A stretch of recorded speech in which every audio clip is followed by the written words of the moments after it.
नमस्कार मु ज्योतिष प्रशांत आपण को मोर यही यूट्यूब चैनल को स्वागत करुच्ची। चलते देखा आज यही वीडियो माध्यम आपणकर पार्टनर कौन मन करंट फिलिंग्स अच्छी से कौन चाहूँ उद्देश्य कौन केमी आपण जीवन में थर्ड पार्टी विलेन भरी एंट्री करी जोटा कि कम्प्लीटली भाव में मुझे को ये वीडियो माध्यम डिटेल और विस्तीर्ण भाव में कहबी। बस देखु जदिओ आपणकर कि आपण पार्टनर मेष राशि, वृष राशि, मिथुन राशि, कर्कट राशि, सिंह राशि, कन्या राशि, तुला राशि, बिछा राशि, धनु राशि, मकर राशि, कुंभ राशि और मीन राशि होता है बहुत गुड़े कथा कनेक्ट हो पारे मे भी न हो पारे। ठीक अच्छे जदि भी किसी मन में प्रश्न थाए मत कंटाक्ट करेंगे मुझे को डिटेल और विस्तीर्ण भाव में आप पार्टनर उद्देश्य कौन मन में कौन चली करेन्ट फिलिंग्स कौन आपण प्रति मनोभाव कौन मु डिटेल विस्तीर्ण भाव में कही मोर पर्सनल रिडिंग मध्यम चलो देखा जिते बड़े आप पार्टनर आपण सहित गोटे पूरा सुंदर संपर्क सृष्टि होती प्रेमर संपर्क सृष्टि होती आपको पाई सी आपको पाई आपड़ अंधा भाया विश्वास कर अंधा भाया विश्वास कर प्रत्येक कथार प्रत्येक दिन प्रत्येक मोमेंट रे से आप सहित जड़ित होती अच्छा आपत सुंदर भाव में गोटे डेस्टिनेशन में पहुँचापी गोटे कनक्लूजन पहुँचापी गोटे फाइनाल पॉइंट रे पहुँचापी बहुत कसरत करते बड़े आप पार्टनर सहित गोटे कसरत करुँच गोटे प्रत्येक गोटे फाइनाल पॉइंट रे पहुँचापी आउ देखिए सेटा ना आपण गोटे कष्ट हो जाऊँगी आप चौथा जगार पहुँचापी आप बहुत डिफिकल्ट हो जाऊँगी विभिन्न प्रकार समस्या घेर आप रोच से समस्या आप बाहर बहुत कष्ट हो बहुत माने जोटा बहुत सफर हो बार बार आपड़ जो दुख कष्ट जंत्रणा रोचन से कथा को लेकिन आप भाभी पारना कौन हम कौन हम आपण को प्रेम को लेकिन एत प्रोब्लेम सृष्टि है आउ बार बार कि गोटे गोटे थर्ड पार्टी आपण जीवन को एंट्री करवा हे तो आपण पार्टनर को लेकिन आप बहुत चिंतामग्न होगा बहुत चिंता करवा यहाँ गोटे आपण गोटे निहाती गोटे कष्टदायक काम जोटा कि कथार अच्छी परा जिते बड़े मन खराब हो जाए ना बहुत कष्ट लगे कथार अच्छी परा मन पड़गले किए बा जाने बन पड़गले सब जानते मन पड़गले किए बा जाने कहीं भी जानीपर ना यहाँ है मनर कथा जिते आप ट्राए कर माने आप पार्टनर नहीं बहुत गुड़े कथा आप चिंता करुँचे कौन हम कौन न हम आप भाभी पारे ना जे एमती कहीं सब हो जाऊँगी कईटा मुहूर्त आपणकर परिस्थिति सब बदली जाऊँगी सते जमी आप पार्टनर को लेकिन एत चिंतामग्न आते चिंतित आप भाभी बड़ा कष्ट हो जाऊँगी सब प्रत्येक जिनस प्रत्येक मुहूर्त आपण ना कथा भावुंट केयर नि बहुत जत्न नि बहुत ठीक ठाक एत सुंदर भल पाए आपण भितर मान ना अच्छी कथा वर्णना करने ना साहित्य अच्छी लिखापी आपण भितर एत सुंदर भल पाइबा जो सृष्टि होती गोटे कनक्लूजन पॉइंट रे पहुँचापी बहुत कसरत करुँच पहुँचा समय गोटे थर्ड पार्टी एंट्री होती जो थर्ड पार्टी जो एंट्री होती भाभी पारे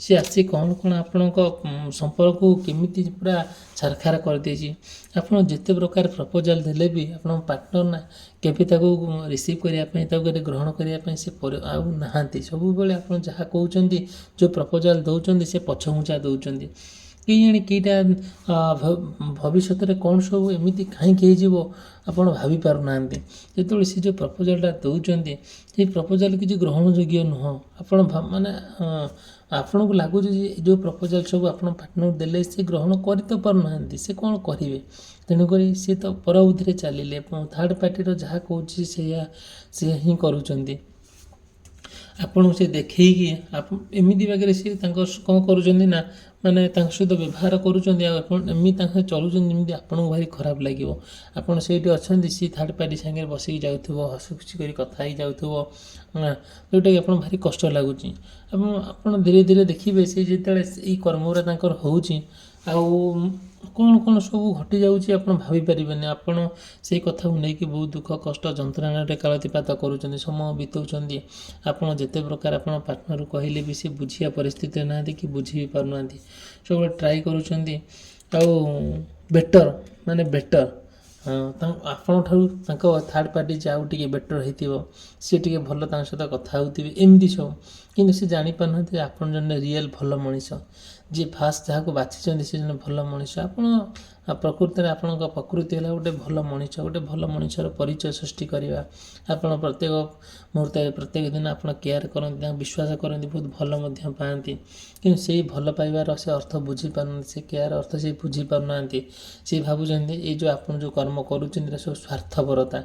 କିନ୍ତୁ ସେ ସେତିକିଟା ବୁଝି ନପାରିକି ସେ କ'ଣ କରୁଛନ୍ତି, ଥାର୍ଡ଼ ପାର୍ଟିକି ପୁରା ସୁନ୍ଦର ଭାବରେ ଥାର୍ଡ଼ ପାର୍ଟି ସହିତ ଯୋଗାଯୋଗରେ ରହୁଛନ୍ତି, ତାଙ୍କ ସହିତ କଥା ହେଉଛନ୍ତି। ଆଉ ଆପଣଙ୍କୁ ଯେତିକି ଇମ୍ପୋର୍ଟାନ୍ସ ଦେବା କଥା ଦେଉନାହାନ୍ତି। ଧୀରେ ଧୀରେ ଆପଣଙ୍କ ଠାରୁ ସେ ସମ୍ପର୍କ କାଟିଦେବା ପାଇଁ ଟ୍ରାଏ କରୁଛନ୍ତି। ବଟ୍ ଆପଣ ତ ତାଙ୍କୁ ଭୁଲି ପାରୁନାହାନ୍ତି ନା। ଯେତେବେଳେ ଆଉ ଭୁଲି ପାରୁନାହାନ୍ତି କାହିଁକି ନା ଆପଣ ତାଙ୍କୁ ହୃଦୟ ସହକାରେ ଗୋଟେ ହୃଦୟରୁ ଆପଣ ଭଲ ପାଇଛନ୍ତି। ଆପଣଙ୍କ ହୃଦୟ ସମ୍ପୂର୍ଣ୍ଣ ତାଙ୍କ ପାଇଁ ଗୋଟେ ନିଆରା।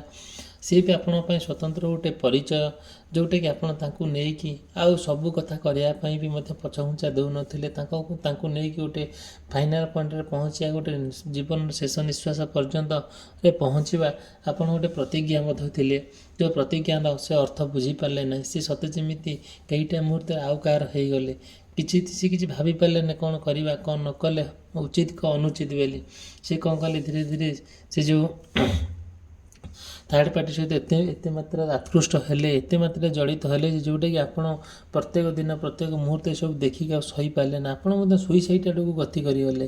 କିନ୍ତୁ ଯେହେତୁ ଆପଣଙ୍କୁ କିଏ ନା କିଏ ଆପଣଙ୍କୁ ଜୀବନରେ ଏଣ୍ଟ୍ରି କଲା ଭଗବାନ ପରି, ଯେଉଁଟାକି ଆପଣଙ୍କୁ ବୁଝେଇଲା, ଆପଣଙ୍କୁ ସବୁ କଥା କହିଲା, ଆପଣ ସବୁ କଥା ବୁଝେଇଲେ ସତ, କିନ୍ତୁ ଆପଣ ପାର୍ଟନରକୁ ଏଇ ପର୍ଯ୍ୟନ୍ତ ଆପଣ ଭୁଲି ପାରୁନାହାନ୍ତି। କାହିଁକି ଆଣି ସବୁକିଛିଟା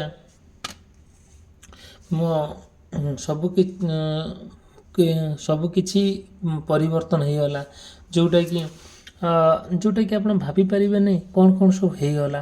କେଇଟା ମୁହୂର୍ତ୍ତରେ ସବୁର କିଛି ପରିବର୍ତ୍ତନ, କ'ଣ ଏମିତି କାହିଁକି ହେଲା, କ'ଣ ପାଇଁ ହେଲା, ଆଉ ସବୁବେଳେ ତର୍ଜମା କଲେ। ମୁଁ ନୀରବରେ ବସିକି ଭାବିଲେ ଆଉ କେମିତି ପ୍ରତିଶୋଧ ନେବା ପାଇଁ। କିନ୍ତୁ ସେତିକି ଆପଣଙ୍କର ମନରେ ଏତେ ସୁନ୍ଦର ଭଲ ପାଇବା ଥିଲା, ଯେଉଁଟା ପ୍ରତିଶ୍ରୁତିର ଯେତେବେଳେ ମାଇଣ୍ଡକୁ ଆସିଲା ଆପଣ ସେଠୁ ଓହରି ଆସିଲେ। କହିଲେ ନା, ମୁଁ ବୁଝେଇକି ପୁନର୍ବାର ତା ସହିତ ସମ୍ପର୍କ ଯୋଡ଼ିକି ସେ ଯାହା କରୁନା କାହିଁକି, ଯେତେ ଭୁଲ କରୁନା କାହିଁକି, ମୁଁ ସେ ଭୁଲର କ୍ଷମା ମାଗିବି, ଆଉ କ୍ଷମା କରିଦେବି, ଆଉ ମୋର ନିଜର କରିକି ରଖିବି।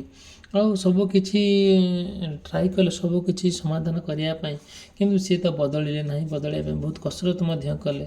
ଶେଷରେ ତାଙ୍କ ମାଇଣ୍ଡ ପରିବର୍ତ୍ତନ ହେଲା ସତ, କିନ୍ତୁ ତାଙ୍କ ଯେଉଁ ସୋଲ୍, ତାଙ୍କ ଯେଉଁ ଆତ୍ମା, ଆଉ ସିଏ କ'ଣ କଲା, ଧୀରେ ଧୀରେ ଆପଣଙ୍କ ସହିତ ଜଡ଼ିତ ହେବା ବଦଳରେ ସେ ସେଣେ ଜଡ଼ିତ ହେଲା। ପୁନର୍ବାର ଆପଣ ଷ୍ଟ୍ରଗଲ୍ କଲେ ତାଙ୍କୁ ମନେଇବା ପାଇଁ, ତାଙ୍କ ସହିତ ଆପଣ ରହିବା ପାଇଁ, ତାଙ୍କ ମନକୁ ମନ ମିଶାଇବା ପାଇଁ ଆଗ ଭଳି ବହୁତ କସରତ କଲେ। ଶେଷରେ ଆପଣ ପାଇଛନ୍ତି, ତା ଠିକ୍ ଅଛି। ପାଇସାରିଲା ପରେ ବି ଆପଣ କ'ଣ କରୁଛନ୍ତି, ତାଙ୍କୁ ବହୁତ ସୁନ୍ଦର ଭାବରେ ଆପଣ ରଖିଛନ୍ତି। ରଖିଲା ଭିତରେ କିଛି ଦିନ ରଖିଛନ୍ତି, ପୁନର୍ବାର ସିଏ ସେମିତି ଗୋଟିଏ ପରିସ୍ଥିତି ଏମିତି ଭାବରେ ଆସିଲା, ପୁନର୍ବାର ଆପଣଙ୍କ ସହିତ ସେ ବ୍ରେକଅପ୍ କରିଦେଲେ। ଆପଣଙ୍କ ଠାରୁ ପୁନର୍ବାର ସେ ଦୂରେଇ ଗଲେ। ଆଉ ଯେତେବେଳେ ଦୂରେଇ ଯାଇଛନ୍ତି, ଆପଣ ପୁନର୍ବାର ଆପଣ ସେହିସବୁ କର୍ମ କରିକି ତାଙ୍କୁ ନିଜର କରିବା ପାଇଁ ଟ୍ରାଏ କରିଛନ୍ତି। ସେଇଠୁ ସେ ଆପଣ ସମ୍ପୂର୍ଣ୍ଣ ଭାବରେ ଆପଣଙ୍କୁ ସେ ବିପଦରେ ଠେଲି ଦେଇଛନ୍ତି। ନା କୌଣସି କଥା ଅଛି, ନା କୌଣସି ବାର୍ତ୍ତା ଅଛି। ସେ ତାଙ୍କ ଦୁନିଆରେ ଆପଣଙ୍କ ଦୁନିଆରେ ବହୁତ ପ୍ରକାର ଜିନିଷ ଯେତେବେଳେ ଏମିତି ହେଇଛି, ଆଉ କ'ଣ କରାଯିବ, ସବୁକିଛି ପରିବର୍ତ୍ତନ ହେଇଗଲା। ଆଉ ପ୍ରତ୍ୟେକ ଦିନ ଆପଣ ଟ୍ରାଏ କରୁଛନ୍ତି ତାଙ୍କ ସହିତ ଯୋଗାଯୋଗ ରହିବା ପାଇଁ। ସିଏ ତାଙ୍କ ମନରେ ସେତିକିଟା ଫିଲିଙ୍ଗସ୍ ଆସୁନାହିଁ। ଆଉ ଯେଉଁଟାକି ଆପଣଙ୍କର ତ ଇଣ୍ଟରେଷ୍ଟ ଅଛି ନା, ଆଉ ଏଇ କଥାକୁ ନେଇକି ଆପଣ ବହୁତ କସରତ ମଧ୍ୟ କରୁଛନ୍ତି। ହେଲା କ'ଣ ହେବ, କିଟା ମୁହୂର୍ତ୍ତ ତ ସବୁକିଛି ପରିବର୍ତ୍ତନଶୀଳ ନା। ମଣିଷ ପ୍ରତ୍ୟେକ ପରିସ୍ଥିତି ଅନୁଯାୟୀ ବଦଳିଯାଏ। ପ୍ରତ୍ୟେକ ମୁହୂର୍ତ୍ତରେ ମୋମେଣ୍ଟରେ ତା'ର ମନୋଭାବ ବଦଳିଯାଏ। ଯାହା ହେଉ ନା କାହିଁକି, ଆପଣ ଯେତିକି ପରିଶ୍ରମ କରିବା କଥା ବହୁତ ପରିଶ୍ରମ କରୁଛନ୍ତି। ଆଉ ଯଦି ବି ମନରେ କିଛି ପ୍ରଶ୍ନ ଥାଏ ମୋତେ ପଚାରିବେ। ମୁଁ ନିଶ୍ଚିତ ମୁଁ ମୋର କଣ୍ଟାକ୍ଟ ନମ୍ବର ଦେଇଛି। ମୁଁ ମୋର ତା ରେମେଡ଼ିଜ୍ କହିବି ଯଦି ଆପଣ ପାର୍ଟନର ନେଇ କିଛି ସମସ୍ୟା ଥାଏ। ଭିଡ଼ିଓଟି ସମାପ୍ତ କଲି। ରହିଲି। ନମସ୍କାର, ଧନ୍ୟବାଦ।